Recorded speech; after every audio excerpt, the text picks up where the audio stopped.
दुसऱ्या दिवशी सकाळी रखमा जीव तोडून वाट पाहत होती. तिला आयुष्यात पुढे जाण्यासाठी मार्ग मिळाला होता. तिने तिच्या भागातल्या 2 बायकांना बोलवून ठेवले होते. त्याही तयार झाल्या होत्या. आता फक्त वाट होती हेमलताची. सकाळची दुपार झाली, संध्याकाळ झाली, तरी हेमलता काही आलीच नाही. रखमाला स्वतःच्या परिस्थितीवर हसावं की रडावं हे कळत नव्हतं. मला कसं वाटलं की आपलं हे स्वप्न खरं होईल. ताईसाहेब सहज बोलल्या असतील. मी पण ना, रखमा विचार करत होती. जेव्हा परिस्थिती पुढे माणूस हतबल झालेला असतो तेव्हा आशेचा एक किरण त्याला जगायला बळ देतो. तोच आशेचा किरण हेमलताने रखमाला दिला होता. पण मग हेमलता का आली नाही? ताईसाहेब खोटं बोलून मनाशी खेळणार नाहीत असा रखमाला विश्वास होता. पण मग काय झालं असेल हेमलताकडे? दुसऱ्या दिवशी हेमलता लवकर उठली. घरची कामे उरकून लवकरच रखमाकडे जावं. तिथं जाऊन आज खूप नियोजन करावं लागणार होते. रखमाला पुन्हा एकदा तिच्या पायावर उभं करायचं असं हेमलताने ठरवलेलंच होतं. हेमलताने साडी चेंज केली. छोटं गाव असल्याने हेमलता गावी साडीच वापरायची आणि लॉक लावून निघणार तितक्यात फोनची रिंग वाजली. आत्ता सकाळी सकाळी कोणाचा फोन म्हणून तिनं मोबाईल बघितला तर सायलीचा फोन होता. थोडा वेळ बोलून मग निघावं म्हणून सोप्यावर सायलीचा फोन घेतला. हॅलो सायली, बोल बाळा, सकाळी सकाळी फोन केलास, काही विशेष? हेमलता म्हणाली. विशेष तर आहे. वाटलं आधी आजीला फोन करून सांगावी गोड बातमी. सायली म्हणाली. अगो बाई माझी सायलू. हेमलताला आकाश ठेंगणे झाले होते. कशा आणि कोणत्या शब्दात सायलीला बोलावं तिला कळेच ना. सायली बाळा, तुझे खूप खूप अभिनंदन. कशी आहेस? तब्येत कशी आहे तुझी? डॉक्टरने काय सांगितले? काही त्रास नाही ना? विदुलाला सांगितले आहेस का? बाबांना केली होतीस का फोन? हेमलता एकापाठोपाठ एक प्रश्न विचारत होती. अगं आई, तू पहिले शांत हो. मी सर्वात आधी तुलाच फोन केला आहे. काहीही त्रास नाही, सगळे ओके आहे. तुला आनंदाची बातमी सांगावी म्हणून सकाळीच फोन केला मी, सायली म्हणाली. हेमलता बराच वेळ सायलीला बोलत बसली. नंतर सायलीचा फोन ठेवून विदुलाला फोन केला. तिला आनंदाची बातमी सांगून तिच्याशी बराच वेळ तिला बोलण्यामध्ये गेला. आता तर व्योम पण बोबड्या शब्दात फोनवर बोलत असे. असा बराच वेळ तिला आता झाला होता. हेमलता तर रखमाकडे जाण्याचे पूर्णपणे विसरून गेली होती. बराच वेळ गेल्यानंतर हेमलताच्या लक्षात आले की आपण रखमाला आज येतो असं म्हणालो होतो. ती वाट पाहत असेल. पण येवाना दुपारचे 12 वाजून गेले होते आणि हेमलता पण आज वेगळ्या आनंदात होती. दुपारच्या लंच ब्रेकला राजेश घरी आले होते. त्यांनाही हेमलताने आनंदाची बातमी सांगितली. राजेश तर खूपच खुश झाले. त्या आनंदात तो दिवस कसा गेला कळालेच नाही. पण दुसऱ्या दिवशी सकाळी रखमाकडे जायचंय असा विचार करून हेमलता झोपी गेली. आज हेमलता सकाळी 9 वाजता रखमाकडे निघाली. रिक्षातून उतरताना रखमाच्या घराभोवती गर्दी होती. गोंधळ ऐकू येत होता. हेमलताने रिक्षाचे भाडे देऊन भराभर पावलं टाकत रखमाच्या घराकडे गेली. तर रखमाला घराबाहेर काढून रामचंद्र सगळे भांडे वस्तू बाहेर फेकून देत होता. त्याला पैसे पाहिजे होते. इतके दिवस रखमाच्या पैशावर बसून खात होता तो. आता रखमाची काही कमाई नाही म्हणून तो तिला त्रास देत होता. हेमलताला रामचंद्रचे बोलणे ऐकू येत होते. काल तुझ्या ताईसाहेब येणार होत्या, काय झालं? तुला तर मोठं सपान बघायला शिकवलं त्यांनी आणि आल्या बी नाहीत. कितीदा सांगितलं तुला या मोठ्या माणसांच्या नादी लागू नगस. पण शिरलं तर डोक्यात का तुझ्या? ते मला काय बी माहीत नाही. आत्ताच्या आत्ता जा आणि ते सोनं आण. ठेवलेलं घेऊन ये. रामचंद्र खूप शिवीगाळ करत होता. रखमा डोळ्यात पाणी आणून विचार करत होती. मला वाटलं रामचंद्र सुधारला असेल. इतकी मोठी शिक्षा मिळाली होती दारूमुळं त्याला. आता पिणार नाही म्हणून म्या ताईसाहेब आणि सोनं त्यातून त्यांनी सुचवलेला उद्योग सगळं तुला सांगितलं. पण जसं तुला सोनं हाय थोडं म्हणून कळलं तेव्हापासून गोंधळ घातलाय. एकच आहे, सोनं घेऊन ये. रखमाजवळ चंदा आणि पारुल ही येऊन बसल्या होत्या. हेमलताला खूप वाईट वाटत होतं. माझ्या कालच्या आनंदात मी रखमाला विसरूनच गेले, पण त्याचा परिणाम रखमाला आज भोगावा लागत आहे. हेमलता लगबगीने पुढे गेली आणि रखमाला म्हणाली, रखमा, मला माफ कर. काल माझ्या न येण्यामुळे तुला असा त्रास भोगावा लागला. ताई, तुम्ही कधी आलात? माफी? नाही ताई, माफी मागू नका. तुम्ही माझ्यासाठी इतकं करायलात याच्यानंच माझा जीव कोंडलाय. आणि वरून माफी नका ताई. अशी बी म्या कोण आहे हो तुमची? रखमा म्हणाली, तशी बी म्या कोण आहे हो तुमची? हे वाक्य रखमाच्या मनात सतत घोळत राहिले. रामचंद्र म्हणाला, ए रखमे, ते आधी जाऊन सोनं घेऊन ये. ताई, ते सोने या रामचंद्रला देऊन टाकते. आता ते मिळाल्याशिवाय मला सुखानं तो जगू बी देणार नाही. उद्याला येऊन घेऊन जाते. रखमा म्हणाली, पण अगं रखमा, तुला उद्योग सुरू करायचा आहे ना? असे पैसे रामचंद्रला किती दिवस पुरवणार आहेस ग तू? नको असं करूस, हेमलता म्हणाली. तितक्यात रामचंद्र जोरात म्हणाला, ताईसाहेब, तुमचा चांगुलपणा तुमच्या घरी ठेवा. रखमीला काय शिकवायचं काम नाही. तिचं काय करायचं म्या बघून घेईन. तुम्ही निघा आता. हेमलता म्हणाली, मागच्या वेळीही तू असाच बोलत होतास, तेव्हा मला वाईट वाटलं. तू दारूच्या नशेत आहेस म्हणून असं बोलत आहेस, पण आज तर तू पूर्णपणे शुद्धीवर असूनही तुझी भाषा तशीच आहे. त्यामुळे मी रखमा आणि केवळ तिच्याच 2 पोरी चंदा आणि पारुलला सोबत घेऊन जात आहे. आणि हो, तुला सोनं पाहिजे आहे ना? उद्या तू घरी ये आणि सोनं घेऊन जा. असं बोलत तिनं रखमाला कुबड्या घेऊन उभं केलं. तितक्यात रखमा म्हणाली, नको ताई, म्या माझं ओझं या कुबड्यावर टाकून जगेन, पण कुबड्याचं ओझं तुमच्यावर नको. रखमा, तुझ्या कुबड्यांना मला तुझी ताकद बनवायची आहे. तुला माझ्यासोबत यावंच लागेल. चल. असं म्हणत तिनं रखमाला आधार देत चंदा आणि पारुलला घेऊन रिक्षाकडे गेली. रिक्षात बसल्यावर गाणं लागलं होतं, तेरा मुझसे है पहले का नाता कोई, यूं ही नहीं दिल लुबाता कोई. हेमलतालाही कळे ना, मी हिच्यासाठी काय इतकं धडपड करते. जेव्हा आपण आपल्याला ध्यानीमनी नसतानाही कोणासाठी काही चांगलं काम करतो ना, तेव्हा ती आपली नाही तर देवाची मर्जी असते. त्याने आपल्याकडून ते काम करून घेण्याचे ठरवलेले असते.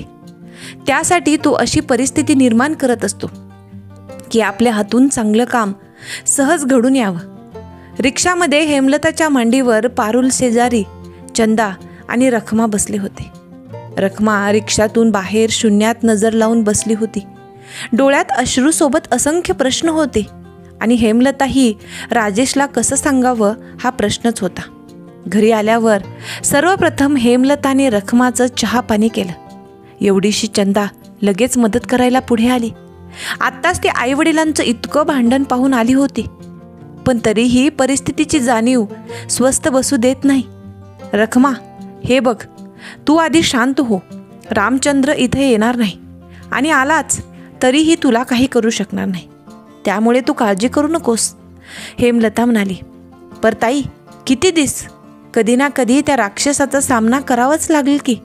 नको ताई, अशी शांत वातावरणाची सवय नको लावू आम्हासने. असं शांततेचं वातावरण नाही परवडणार ताई. 2 दिवस म्या अनपोरी सुखाने जगू. गेल्यावर तेच हाय ताई. तुम्ही मला सोनं द्या, म्या निघते, रखमा म्हणाली. हे बघ रखमा, सध्या तुला मी इथं घेऊन आले आहे, तो काहीतरी विचार करूनच. पुढचा विचार ही मी केला आहे, पण सध्या तू आणि पोरी इथंच राहायचं, हेमलता म्हणाली. नको ताई, डॉक्टर साहेब आता जेवायला घरी येतील, त्यांना काय सांगू ताई. आम्हासनी जाऊ द्या, तुमचा त्रास वाढवू नका, आम्ही जसं आहे तसं जगू, रखमा म्हणाली. तितक्यात घराची बेल वाजलीच. पारुलने दार उघडले. राजेशने आश्चर्यचकित होऊन पाहिले. तेवढ्यात हेमलता समोर येत म्हणाली, अहो रखमा आली आहे, ही पारुल. रखमाची लहान मुलगी. मी पाहिलेली आहे तिला. रामचंद्र दवाखान्यात होता तर सारखी त्याच्या जवळ बसून असायची. मी गेलो की विचारायची, पप्पा कधी उठून बसतील हो डॉक्टर साहेब? राजेशने हसत सांगितले आणि विचारले, आता कसे आहेत तुझे पप्पा? पारुल काही न बोलता आईजवळ जाऊन बसली. राजेशने रखमाच्याही तब्येतीची विचारपूस केली. हेमलताने राजेश आणि रखमाच्या दोन्ही मुलींना जेवायला वाढले. रखमाच्या मुली जेवायला नाहीच म्हणत होत्या. शेवटी रखमाने सांगितल्यावर जेवायला बसल्या. राजेशने जेवताना सांगितले की त्यांना जिल्ह्याच्या हॉस्पिटलमध्ये एका पेशंटला घेऊन जायचे आहे. रात्री यायला उशीर होईल. हेमलता, रखमासोबत घडलेली घटना सांगायला वेळच मिळाली नाही. निघता निघता राजेश म्हणाले, रखमा, आजच्या दिवशी रात्री थांब इथेच हेमलतासोबत. मला यायला कदाचित उद्या सकाळीही होऊ शकते. विदूला आणि सायली खूप छोट्या असताना जेव्हा राजेशला कधी बाहेर गावी जावे लागत असे तेव्हा तर रखमाच अशी रात्री हेमलतासोबत मुक्कामाला यायची. हेमलताला तितकीच सोबत व्हायची. म्हणून आज राजेशने तिला मुक्काम करायला सांगितला होता. तितक्यात हेमलताच म्हणाली, हो राहील ती, मी ठेवून घेते तिला, तुम्ही माझी काळजी करू नका. राजेशने लंच झाले की लगेच तयारी करून क्लिनिककडे गेले. हेमलताला राजेशला सगळी घटना सांगायची होती, पण राजेशला वेळच नव्हता. रखमाला पण तिनं बळेबळेच जेवायला लावले आणि तिनं पण थोडं खाऊन घेतले. रखमा, तुला एखादा उद्योग सुरू करून देऊन तुझ्या पायातला मला बळ आणायचं आहे. हे बघ, तू आता मागे हटू नकोस. खूप लांबचा पल्ला गाठायचा आहे आपल्याला. साथ हवी. सध्या तू रामचंद्रचं बोलणं विसरून जा. तू तुझ्या भागातल्या कोणत्या 2 बायकांशी बोलून ठेवले आहेस का? जर बोलली असशील तर त्यांना संध्याकाळी इथं माझ्याकडे बोलवून घे. हेमलता म्हणाली, मला तर काय बी सूचना झाले ताई. रामचंद्रचं वागणं म्या अशी पोरी लहान कसं जमायचं हो? रखमा म्हणाली, हे बघ रखमा, अगं आपल्याला एक एक पायरी पुढे जायचं आहे, घाई नाही. आणि जोपर्यंत तू उद्योगात यशस्वी होत नाहीस तोपर्यंत मी तुला कुठेही जाऊ देणार नाही. हेमलता म्हणाली. रखमाने चंदाला त्या 2 बायकांची नावं सांगितली आणि त्यांना संध्याकाळी हेमलताकडे यायला असा निरोप सांगायला सांगितला. आणि सोबतच घरी जाऊन रामचंद्रने काही खाल्ले की नाही याची चौकशी करून यायला सांगितले. हेमलताला आश्चर्य वाटत होते की ही रखमा रामचंद्रवर इतकं प्रेम कसं करू शकते. त्या रामचंद्रला रखमा जिवंत आहे की नाही याच्याशी काहीही घेणं देणं नव्हतं आणि रखमाला त्याच्याशिवाय दुसरं जगच नव्हतं. चंदा घरी जाऊन त्या 2 बायकांना हेमलताकडे येण्यासाठी सांगून आली. पण स्वतःच्या घराविषयी चंदाने सांगितलेले ऐकून रखमाच्या पायाखालची जमीन सरकली. चंदा थोड्याच वेळात घरी जाऊन परत आली. तिनं त्या 2 बायकांना हेमलताकडे येण्याचे सांगितले होते. पण चंदा रखमाला सांगितले की आपल्या घरात दुसरंच कुणीतरी राहिलं आहे. म्या विचारलं तर म्हणे की तुझ्या बापानं आमच्याकडून पैसे घेतलं आणि अंगठा लावून घर आम्हाला दिलं. तुझ्या आईला जाऊन सांग, आता वापस यायचं काम नाही. घर काय आता मिळणार नाही. रखमाला एकाच दिवसात किती धक्के बसणार होते. रखमा तर रडायलाच लागली. तिच्याकडे तेवढं घरच तर एक हक्काचं होतं, तेही गेलं. आता तर डोळ्यासमोर फक्त अंधार पसरला होता. हेमलताने रखमाला धीर दिला. रखमा, तुला तुझ्या 2 मुलींसाठी खंबीर व्हावेच लागेल. रखमा मनातून खूप तुटली होती. तिला आता फक्त हेमलताचाच आधार होता आणि त्या आधाराने तिला आयुष्यात यशस्वी व्हायचे होते. तिनं स्वतःला सावरलं. थोड्याच वेळात त्या 2 बायका हेमलताकडे आल्याच त्यांनी सुरू केले. रखमे, तू इथं बसलीस आणि तिथं रामचंद्रनं किती घोळ घालून ठेवलाय माहीत आहे का तुला? माहीत आहे, चंदानं सांगितलं. रखमा म्हणाली. तितक्यात हेमलता विषय बदलत म्हणाली, रखमाच्या आयुष्यात काय घडले आहे ते तुम्हाला माहीतच आहे. तुम्ही जास्त जवळून पाहत आहात. आपल्याला तिला तिच्या पायावर उभं करायचं आहे. त्यात तुमची मला मदत पाहिजे. होय, करू की मदत. काय करायचं आहे? त्या 2 महिला म्हणाल्या. रखमाने ओळख करून दिली. एकीचे नाव सुभद्रा आणि एक शारदा होती. तुम्हाला एकच काम करायचं आहे. रखमाने पापड तयार करण्यासाठी केलेलं पीठ घेऊन गोल गोल पापड लाटायचे आहेत. आहे का तयारी तुमची? त्याचे तुम्हाला दिवसात किती पापड लाटले हे पाहून पैसे मिळतील. हेमलता म्हणाली. सुभद्रा आणि शारदाने एकमेकींकडे पाहिले. त्यांना तो सौदा पटला होता. त्या म्हणाल्या, घरची कामं करून येऊ की आम्ही? कधी यायचं आहे? हेमलताने त्यांना 2 दिवसांनी यायला सांगितले आणि त्याही येतो म्हणून निघून गेल्या. रखमा, आता तुला पापड करण्यासाठी काय काय साहित्य लागेल मला सांग, मी आणून घेते. ते तू एका रूममध्ये बसून तयार कर. बनलेले पीठ आपण शारदा सुभद्राला देऊ. ते तयार करतील पापड. एखादी व्यक्ती जेव्हा 4ही बाजूंनी तुटलेली असते तेव्हा त्या व्यक्तीला केवळ एक संधी मिळण्याची आवश्यकता असते. ती व्यक्ती आपले 100% कष्ट तिथे लावते.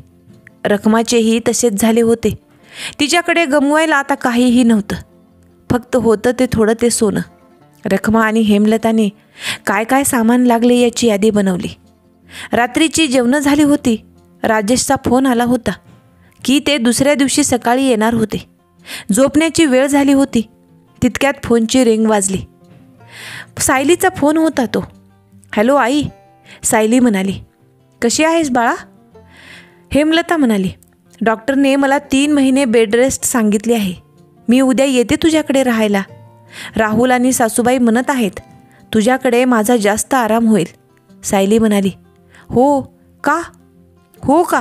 बेड रेस्ट का सांगितली आहे? तुला काही त्रास नाही ना? कधीही ये बाळा, घर तुझंच आहे. उद्या सावकाश या. चल ठेवते फोन, काळजी घे. असे बोलून हेमलताने फोन ठेवला. दुसऱ्या दिवशी सकाळी राजेश जिल्ह्याच्या हॉस्पिटलमधून वापस आले. आल्यावर हेमलताने सायलीचा फोन आल्याचे सांगितले.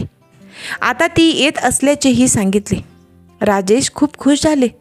राजेश आराम करून फ्रेश होऊन परत क्लिनिककडे निघाले होते. निघताना हेमलताने रखमाचा विषय काढला. रखमासोबत घडलेल्या घटनेमुळे तिला आणि मुलींना ती इथे घेऊन आल्याचे सांगितले. रखमाला वाटत आहे की तिच्यामुळे आपल्याला त्रास होईल. अशी पण ती आपली कोण लागते? हेमलता म्हणाली. रखमा बाहेरच बसली होती. तिला खूप अपराधीपणाची भावना वाटत होती. उगाच आपण ताईसाहेब, डॉक्टर साहेबांना त्रास देत आहोत असे तिला वाटत होते. राजेशने सर्व काही ऐकून घेतले आणि उठून बेडरूममध्ये गेले. हेमलताला वाटले राजेशला रखमानी असं इथं राहणं आवडलेलं दिसत नाही म्हणून ते उठून गेले असतील. पण कारण वेगळं होतं. 2च मिनिटात राजेश बाहेर आले आणि रखमाकडे गेले आणि ते म्हणाले, रखमा हे बघ. रखमा फक्त डबडबलेल्या डोळ्यांनी राखीकडे पाहत होती आणि हेमलता अभिमानाने राजेशकडे पाहत होती. रखमा, ही घे राखी, बांध मला. आता परत म्हणायचं नाही तू आमची कोण आहेस. आजपासून तू माझी बहीण झालीस. बरोबरच केलंस. हेमाने तुला इथं आणून बरोबरच केलं आहे. तू रामचंद्रची काळजी करू नकोस. तो इथं येणार नाही. तू राहा इथंच. रखमा फक्त हॉलमध्ये लावलेल्या पांडुरंगाच्या फोटोकडे आणि राजेशकडे एकदा पाहत होती. देव आहे, तो येतो कोणत्याही रूपामध्ये. फक्त गरज आहे ती ओळखण्याची. राजेश क्लिनिककडे निघून गेले. हेमलताला तिचा निर्णय योग्य असल्याचे पाहून हायसं वाटलं आणि रखमाला माणसाच्या रूपातल्या देवाची ओळख झाली होती. हेमलताने रखमाला सायली येणार असल्याचे सांगितले.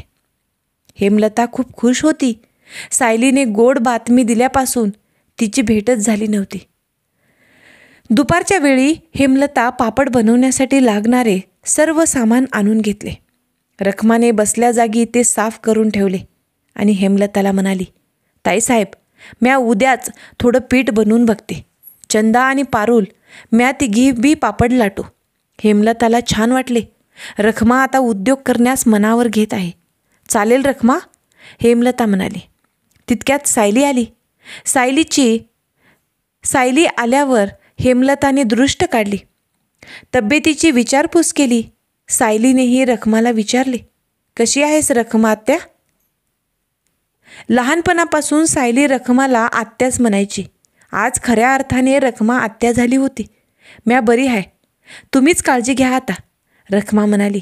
हो, म्हणून तरी आईकडे आली आहे. आता आरामच आहे, सायली म्हणाली. सायली आणि राहुलने जेवण करून आराम केला. रखमा आपल्या कामात व्यस्त होती, म्हणजे हात व्यस्त होते. डोक्यात अनेक प्रकारचे विचार चालू असतील, पण उद्योगासाठी जीवतोड मेहनत सुरू केली होती तिने आता. चंदा आणि पारुल ही हेमलताची छोटी मोठी सर्व कामे करीत परत रखमाला मदत करत होत्या. रखमाने थोडं पीठ बनवून पापड घातले आणि वाळवायला ठेवले. सायलीने आराम झाल्यावर, आई मला भूक लागली आहे, काहीतरी चटपटीत दे, असे फरमान सोडले. हेमलताने तेच पापड तळून सायलीला दिले. सायली तर खाऊन खूपच खुश झाली. वाव, आई कुठून आणले ग पापड? मी असताना आणत नव्हतीस ना? किती छान चव आहे, मी कधीही नाही खाल्ला असा पापड. राहुल, पहा ना टेस्ट, सायली म्हणाली. राहुलने खाऊन पाहिले आणि हातानेच इशारा केला की पापड उत्तम आहेत. रखमाच्या डोळ्यात आनंदाश्रू आले. हेमलता रखमाला म्हणाली, ऐकले का रखमा आत्या, भाचीची प्रतिक्रिया? आपले पहिले पाऊल यशस्वी झाले. अभिनंदन रखमा, आपण जिंकणार. रखमाचं पहिलं पाऊल नक्कीच यशस्वी झालं होतं, पण आता गरज होती मार्केटिंगची. बाहेर बाजारात सायलीला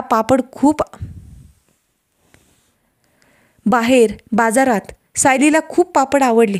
हेमलताने सायलीला सर्व सांगितले की रखमाने कसे पाय गमावले, नंतर रामचंद्रने कसे तिला घरातून बाहेर काढले आणि आता रखमाला नवीन उद्योग सुरू करायचा आहे आणि त्यात हेमलता कशी मदत करत आहे, हे सगळे हेमलताने सायलीला सांगितले. हे सर्व ऐकून घेऊन सायली म्हणाली, आई, खरंच तू खूप मोठं काम करत आहेस. आम्ही सर्वजण तुझ्यासोबत आहोत. माझी काही मदत लागली तर सांग. ए येडाबाई, तू इथं आरामाला आली आहेस, मदतीला नाही. तू फक्त आराम कर आणि येणाऱ्या बाळाची काळजी घे. हेमलता म्हणाली, ते मी करीनच ग, पण तरीही मी काहीतरी करावं असं मला वाटत आहे ना. सायली म्हणाली, आता रखमाचे पापड तर छान झाले आहेत. आता गरज आहे ती बाजारात त्याची ओळख निर्माण करण्याची. पाहू नक्की मार्ग सापडेल का. हेमलता म्हणाली. मार्ग सापडला. अगं आई, आजकाल सगळे सोशल मीडिया वापरतात. मी माझ्या मित्रमैत्रिणींना सांगते पापडची सोशल मीडियावर जाहिरात करायला, सायली म्हणाली. मीही नक्कीच सांगेन. इतकी छान टेस्ट आहे पापडाची की हातोहात विकला जाईल. आणि थोडे पॅकेट बनवून मला द्या, मी ऑफिसमध्ये घेऊन जाईन आणि त्यांच्या प्रतिक्रिया सोशल मीडियावर टाकायला सांगेन. अशी जाहिरात करू आपण की घरोघरी हाच पापड खाल्ला पाहिजे. पण आई, या पापडाला काहीतरी स्पेशल नावाची ओळख दिली पाहिजे, म्हणजे लोकांच्या लक्षात राहिलं. केवळ गृहउद्योग नको, राहुल म्हणाला. हेमलताचे डोळे भरून आले. किती अनपेक्षित आहे ना हे सारं. कधी वाटलंही नव्हतं की रखमा उद्योग सुरू करेल, पण खरंच पावलोपावली जाणवतं देव आहे. त्यानेच तर हेमलताला आणि रखमाला या अनपेक्षित वळणावर आणून उभं केलं होतं. कधी स्वप्नातही वाटलं नव्हतं त्या घटना घडत होत्या. सगळंच विधिलिखित. हेमलताने रखमाला राहुल आणि सायलीचे बोलणे झालेले सांगितले आणि सोबतच पापडाचे नाव काय ठेवायचे ते विचारले. पण रखमाला कशाचा आनंदही नव्हता आणि दुःखही नव्हतं. तुम्हीच ठरवा ताई, काय नाव ठेवायचं ते पापडाचे, रखमा म्हणाली. रखमा, मला वाटत आहे आपण पापडाला विठाई नाव देऊ. इथपर्यंत आपण विठ्ठलाच्या आशीर्वादाने तर आलो आहोत, हेमलता म्हणाली. होय ताई, त्यो हाय म्हणून तर म्या हाय. छान नाव हाय ताई. आणि ताई, मला एक बोलायचं होतं. हे पापडाचं सामान आणायला पैसे ते सोनं विकून घ्या. बरं, तुमचा पैसा नका लावू, रखमा म्हणाली. बरं, पाहू ते नंतर, हेमलता म्हणाली. राहुल दुसऱ्या दिवशी निघताना विठाई पापडाचे पॅकेट बनवून घेऊन गेला. राजेशला ही कल्पना खूप आवडली. त्यांनाही सायली आणि राहुलप्रमाणे सोशल मीडियावर जाहिरात करावी असेच वाटत होते. राहुलने वापस घरी जाऊन शेजारी ऑफिसमध्ये सगळीकडे पापड टेस्ट करायला लावून सोशल मीडियावर जाहिरात करायला लावली. इकडे सायलीनेही तिच्या मित्रमैत्रिणींना रखमाची माहिती सांगून जाहिरात करायला सुरुवात केली. बघता बघता विठाई पापडाची मागणी वाढायला लागली. आत्तापर्यंत रखमा पण सुभद्रा आणि शारदासोबत पापड बनवतच होती. बऱ्याच सुपरमार्केटमध्ये जाऊन राहुलने पापडचे पॅकेट ठेवले होते आणि त्याचा खपही वाढत होता. अजून ऑर्डर मिळत होत्या. रखमा आता हळूहळू खुश होत होती. सायलीही आराम करायला येऊन आता 2 महिन्यांच्या वर झाले होते. तिची तब्येतही आता छान होत होती. आज तर रखमाला खूप मोठी ऑर्डर मिळाली होती. एका लग्न घरी 400 पॅकेट हवे होते आणि रखमा आता त्याच्यात गुंतली होती. तितक्यात तिला लांबून रामचंद्र येताना दिसला. आज रामचंद्र रखमाकडे आला होता. इतक्या दिवसात त्याला ना रखमाची आठवण आली ना चंदा आणि पारुलची. पण त्याला रखमाच्या उद्योग करण्याची कुणकुण लागली होती आणि आता माफी मागायला आला होता. रखमा त्याला बघून घरात जाऊन बसली होती. त्याने बाहेरून हाक मारली, रखमे, अगं मी आलोय, कुठं आहेस, बाहेर ये की. रखमा कुबड्यावर बाहेर आली. अगं किती दिस झालं, इथंच राहायचं आहे का, चल की घरला. चंदा आणि पारुल कुठं आहेत, रामचंद्र म्हणाला. कुठल्या घरी, घर हाय का आपलं आता. चंदा मला सगळं सांगितले आहे आणि तसं बी तूच मला घरातून बाहेर काढलास नवं, मग आता काय. आणि हे बघ रामचंद्र, हे देवमाणसाचं घर आहे, परत इथं फिरकून येऊ न ग, रखमा म्हणाली. रखमा आणि रामचंद्रमध्ये बराच वेळ वाद चालू होता, पण सायली आणि हेमलता बाहेर आल्या नाहीत. खूप वेळ वादावादी झाल्यानंतर रामचंद्र तनतन करत तावातावाने निघून गेला. थोडा वेळ गेल्यानंतर हेमलताने रखमाला विचारले, कोण आलं होतं ग बाहेर.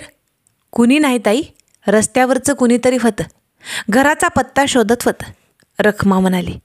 रखमा आज रामचंद्रच्या त्रासापासून पूर्णपणे मुक्त झाली होती हे हेमलताला जाणवलं आणि सोबत रखमालाही.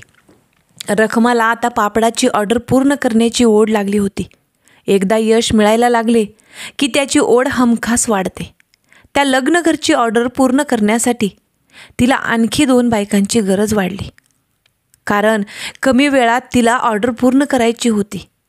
तिच्या हाताखाली आता 4 बायका काम करत होत्या. 400 पॅकेटची ऑर्डर पूर्ण झाली आणि सोबत बऱ्याच ऑर्डर देखील मिळाल्या. रखमाला आता बऱ्यापैकी पैसे मिळत होते, म्हणून तिने हेमलताशी बोलून जवळपास एक घर किरायाने घेतले आणि रखमा, चंदा आणि पारुल त्यांच्या हक्काच्या घरी राहायला गेल्या. सायलीची बेडरेस्ट पूर्ण झाली होती. डॉक्टरचा सल्ला घेऊन ती पण परत वापस आपल्या सासरी जाणार होती. राजेशची रिटायरमेंट आता काही दिवसांवर येऊन ठेपली होती. रखमाची विठाई तिला मदत करत होती. रखमाने कधी स्वप्नातही स्वप्न पाहिले नव्हते ते आज तिच्या आयुष्यात घडलं होतं. प्रत्येक सुपरमार्केटमध्ये छोट्या छोट्या दुकानात विठाई पापड विकला जात होता. इतकंच काय तर विदुलानेही सांगितले, आई मी आज एका सुपरमार्केटमध्ये गेले होते तर विठाई पापड पॅकेट संपले होते, तर गिराईक दुकानदाराला ते पापड मागवा म्हणून सूचना करत होते. खूप आनंद झाला. हेमलता आणि रखमाने या उद्योगासाठी खूप परिश्रम घेतले होते. जिथे कष्ट तिथे हमखास यश. याप्रमाणे त्यांना यश मिळतच गेले. अनेक अडीअडचणीतून मार्ग काढत, स्वतःच्या अपंगत्वावर मात करत रखमा या यशस्वी पायरीवर पोहोचली होती. 2चे 4, 4चे 8, 10 कधी झाले रखमालाही कळाले नाही. आज रखमाच्या हाताखाली तब्बल 50 बायका पापड बनवण्यासाठी येत होत्या. रखमाच्या कुबड्या जाऊन आता रखमा व्हीलचेअरवर फिरत होती. चंदा आणि पारुलही शाळेत जात होत्या, शिक्षणात प्रगती करत होत्या. रखमा आज खूपच खुश होती. अनपेक्षितपणे तिच्या आयुष्यात तिला कलाटणी मिळाली होती. न्यूज चॅनल रिपोर्टर येणार म्हणून हेमलतालाही तिनं बोलावले होते. ती फक्त हेमलताचे आणि राजेशचे कौतुक करत होती. न्यूज चॅनलनी तिची आयुष्याची स्टोरीही TV वर दाखवली. प्रत्येक जणांना तिच्यापासून प्रेरणा मिळाली. कित्येक बायका डोळ्यात पाणी आणून तिचा जीवनपट पाहत होत्या. आयुष्याच्या या टप्प्यावर अनेक धक्के खाऊनही न डगमगता अपंग झालेली असताना ती जिंकली होती आणि याचं श्रेयही ती फक्त आणि फक्त हेमलताला देत होती. रखमाने छोटी एक रूम फक्त पापड बनवण्यासाठी केली होती. त्यात तिनं पांडुरंगाचा फोटो आणि खाली हेमलता आणि राजेशचे फोटो लावले होते. ती रोज फोटोच्या पाया पडून कामाला सुरुवात करायची. हेमलता रखमाला म्हणाली, रखमा, आज तू तुझ्या पायावर उभी झालीस. मी खूप खुश आहे ग. तुझं सोनं ठेवलेलं मी घेऊन आले आहे. म्हणजे ताई, तुम्ही ते सोनं विकलं नाही? मला नाही माहीत आहे ताई. मला नाही माहीत ताई की किती जन्माचं पुण्य माझं आहे की मला साक्षात देव भेटला. माझ्या नशिबाचा मलाच हेवा वाटायला लागला. असं बोलून रखमा रडायलाच लागली. ए रखमा, रडू नकोस. अगं, तू तुझ्या पोरींसाठी बनवलेलं सोनं मी कसं विकेन? हे घे आणि आम्हाला माणूस म्हणूनच राहू दे. देवाच्या बरोबरीने नको ठेवू बाई. तुझ्या आयुष्यात हा योग होताच रखमा. मी फक्त निमित्त. अगं, आता तुझे रडायचे दिवस संपले. आता इथून खऱ्या आयुष्याला सुरुवात कर. चंदा, पारुलची काळजी घे. त्यांना त्यांच्या पायावर उभं कर. आणि हे घे पाहू, हे सोनं ठेवून घे. असं म्हणून हेमलताने सोनं रखमाच्या हाती दिले. रखमा हेमलताचा हात हातात घेऊन बराच वेळ रडत होती. त्यात तिला झालेला त्रास, लहानपणापासून झालेल्या यातना आणि आता जिद्दीने कष्टाने मिळवलेले यश, सर्व काही सामावलेलं होतं. असे बरेच दिवस जात होते. राजेश आता रिटायर झाले होते. सायलीला पण गोड मुलगी झाली होती. राजेश आणि हेमलता सर्व काही व्यवस्थित पार पडले होते. पांडुरंगाच्या दर्शनासाठी पंढरपूरला आले होते. राजेश आणि हेमलता विठ्ठलाचे दर्शन घेत होते आणि इकडे रखमा पांडुरंगाच्या फोटोमध्ये हेमलता आणि राजेशला पाहत होती. जिद्द आणि चिकाटी सोबत असेल तर आयुष्याच्या कोणत्याही टप्प्यावर यश मिळते. फक्त त्याला जोड हवी असते, ती रात्रंदिवस मेहनत करण्याची. हे सर्व जर एका ठिकाणी असेल तर यश तुमचेच आहे. तुम्हाला ही कथा कशी वाटली ते कमेंटद्वारे सांगायला विसरू नका. रखमासारख्या कितीतरी महिला आजसुद्धा आपल्या समाजामध्ये आहेत. या कथेबद्दल तुमचं काय मत आहे ते सुद्धा तुम्ही कमेंटद्वारे सांगू शकता. हा व्हिडिओ तुम्ही शेवटपर्यंत पाहिलात त्याबद्दल तुमचे मनापासून आभार. असेच नवनवीन व्हिडिओ पाहण्यासाठी व्हिडिओला लाईक करा, शेअर करा आणि आपल्या चॅनलला नक्की सबस्क्राईब करा. लवकरच भेटूयात एका नवीन विषयासोबत आणि नवीन कथेसोबत. तोपर्यंत धन्यवाद.